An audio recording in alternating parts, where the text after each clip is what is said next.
ஒரு கேள்வி கேட்கட்டுமா? உன் வாழ்க்கையை கெடுக்கிறவன் யார் தெரியுமா? பல நேரங்களில் அது நீயே.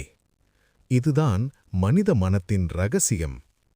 நாம் முன்னேற வேண்டும் என்று நினைக்கிறோம். நல்ல வாழ்க்கை வேண்டும் என்று ஆசைப்படுகிறோம். ஆனா அதற்கே எதிரான பழக்கங்களை தினமும் நாமே செய்கிறோம். நாளை முதல் டயட். இரவு வந்தால் அதிக சாப்பாடு.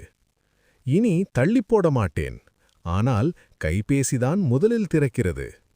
இது சோம்பேறித்தனமில்லை. இது உன் உள் மனத்தின் பழைய திட்டம். உன் விழிப்பு மனம் சொல்கிறது, நான் வெற்றி பெற வேண்டும். உன் உள்மனம் சொல்கிறது, பழைய வழிதான் பாதுகாப்பு.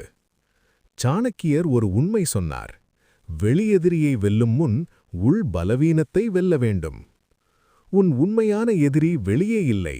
அது உன் உள்ளே பதிந்திருக்கும் பழைய மனப்பதிவுகள். அவற்றை மாற்ற முடியுமா? முடியும். அதற்கான ஒரு கருவி சுய ஹிப்னாசிஸ். இது மந்திரமில்லை, இது மனப்பயிற்சி. நீ தூங்கப் போகும் முன் அல்லது அமைதியாக கண் மூடியிருக்கும்போது உன் உள்மனம் திறந்திருக்கும்.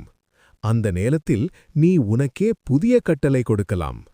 நான் ஆரோக்கியமானவன். நான் தன்னம்பிக்கையுடன் பேசுவேன். நான் தொடங்கியதை முடிப்பவன் என்று. வார்த்தைகள் மட்டும் போதாது, மனதில் படம் பார்க்க வேண்டும். நீ நம்பிக்கையுடன் நடப்பது, மக்கள் முன் தைரியமாக பேசுவது, உன்னை நீயே மதிப்பது. உள்மனம் வார்த்தையை விட உணர்ச்சியையும் காட்சியையும் நம்பும். இதை பலர் பயன்படுத்துகிறார்கள். அதிக சாப்பிடும் பழக்கத்தை குறைக்க, புகைப்பிடித்தலை நிறுத்த, பயத்தை கட்டுப்படுத்த, தன்னம்பிக்கையை வளர்க்க. அவர்கள் வாழ்க்கை மாறியது வெளியுலகம் மாறியதால் இல்லை. அவர்கள் உள்மனம் புதிய வழி கற்றுக்கொண்டதால். நினைவில் வை, நீ உன்னை தோல்விக்கு தயார் செய்திருந்தால் உன்னை வெற்றிக்கு தயார் செய்யவும் முடியும். உன் மனம் உன் எஜமானாக கூடாது, அது உன் அடிமையாக வேண்டும். இப்போது ஒரு முடிவு செய்.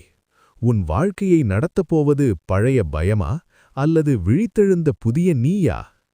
இந்த வீடியோ உங்க மனசுக்குள்ள ஒரு சின்ன நல்ல மாற்றத்தை கொடுத்திருந்தா லைக் பண்ணுங்க, உங்க ஃப்ரெண்ட்ஸுக்கிட்ட ஷேர் பண்ணுங்க.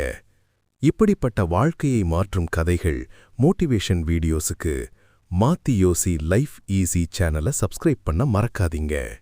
மாத்தி யோசி, வாழ்க்கை லேசாகும்.